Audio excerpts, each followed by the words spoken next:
St. Augustine commentary on the Gospel of John, chapter 10, verse 1 to 10 following.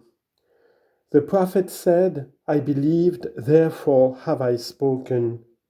Psalm 116, verse 10. The apostle says, we also believe and therefore speak. But to let you know that their faith is one, listen to him saying, having the same spirit of faith, we also believe. So also in another place, for I would not have you ignorant, brethren, how that all our fathers were under the cloud, and all passed through the sea, and were all baptized unto Moses in the cloud and in the sea, and did all eat the same spiritual meat, and did all drink the same spiritual drink. The Red Sea signifies baptism. Moses, their leader through the Red Sea, signifies Christ. The people who passed through signified believers. The death of the Egyptians signifies the abolition of sins. Under different signs, there is the same faith. It is with different signs as with different words. For words or verbs change their sounds through the tenses, and verbs are indeed nothing else than signs. For they are words because of what they signify. Take away the meaning from a word, and it becomes a senseless sound. All therefore have become signs. Was not the same faith theirs by whom these signs were employed, and by whom were foretold in prophecy the very things which we believe? Certainly it was. But they believed that they were yet to come, and we that they have come.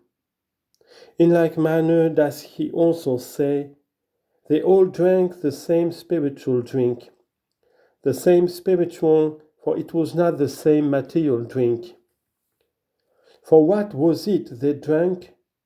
For they drank of the spiritual rock that followed them, and that rock was Christ. 1 Corinthians chapter 10, verse 1 to 4. See then how that while the faith remained, the signs were varied. There the rock was Christ.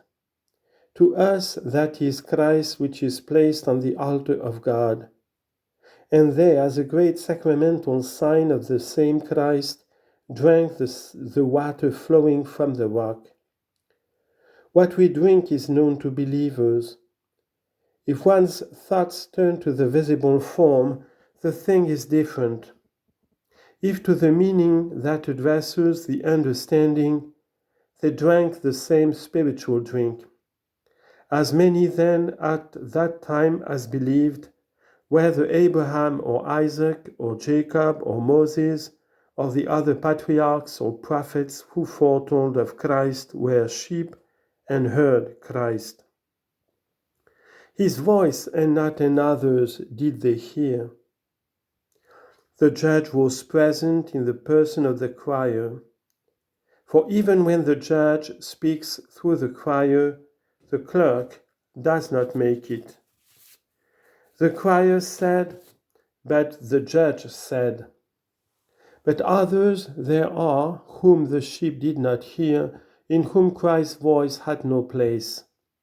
Wanderers uttering falsehoods, prating inanities, fabricating vanities, misleading the miserable.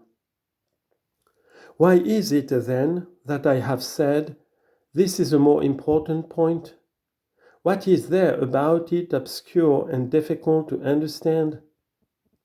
Listen, I beseech you, see the Lord Jesus Christ himself came and preached. Much more surely was that the shepherd's voice which was uttered by the very mouth of the shepherd.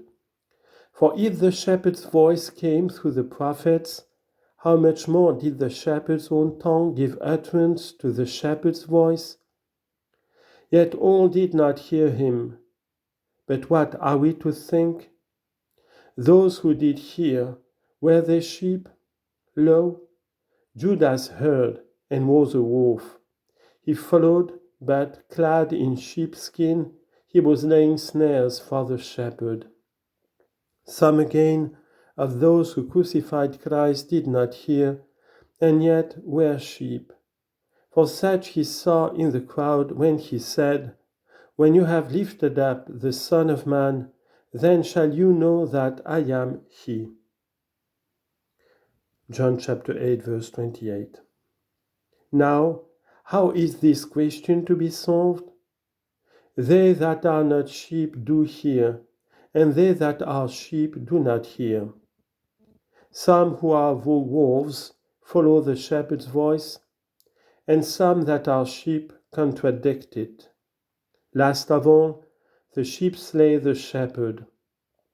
The point is solved. For someone in reply says, But when they did not hear, as yet they were not sheep. They were then wolves. The voice, when it was heard, changed them, and out of wolves transformed them into sheep. And so when they became sheep, they heard and found the shepherd and followed him. They built their hopes on the shepherd's promises because they obeyed his precepts. That question has been solved in a way and perhaps satisfies everyone. But I bear still a subject of concern, and what concerns me I shall impart to you, that in some sort inquiring together I may through his revelation be found worthy with you to attain the solution. Hear then what it is that moves me. By the prophet Ezekiel, the Lord rebukes the shepherds, and among others says of the sheep, The wandering sheep have you not recalled. Ezekiel chapter 34, verse 4. He both declares it a wanderer and calls it a sheep. If while wandering it was a sheep, whose voice was it hearing to lead it astray? For doubtless it would not be straying were it hearing the shepherd's voice, but it strayed just because it heard another's voice. It heard the voice of the thief and the robber. Surely the sheep do not hear the voice of robbers. Those that came, he said, and we are to understand apart from me, that is, those that came apart from me are thieves and robbers. And the sheep did not hear them. Lord, if the sheep did not hear them, how can the sheep wander? If the sheep hear only you, and you are the truth, whoever hears the truth can certainly fall into error. But they err and are called sheep. For if in the very midst of their wandering they were not called sheep, it would not be said by Ezekiel, The wandering sheep have you not recalled. How is it at the same time a wanderer and a sheep? Has it heard the voice of another? Surely the sheep did not hear them. Accordingly, many are just now being gathered into Christ's fold, and from being heretics are becoming Catholics. They are rescued from the thieves and restored to the shepherds, and sometimes they murmur and become wearied of him that calls them back, and have no true knowledge of him that would murder them. Nevertheless, also, when after a struggle those have come who are sheep, they recognize the shepherd's voice and are glad they have come and are ashamed of their wandering. When then they were glorying in that state of error as in the truth, and were certainly not hearing the shepherd's voice, but were following another, were they sheep or were they not?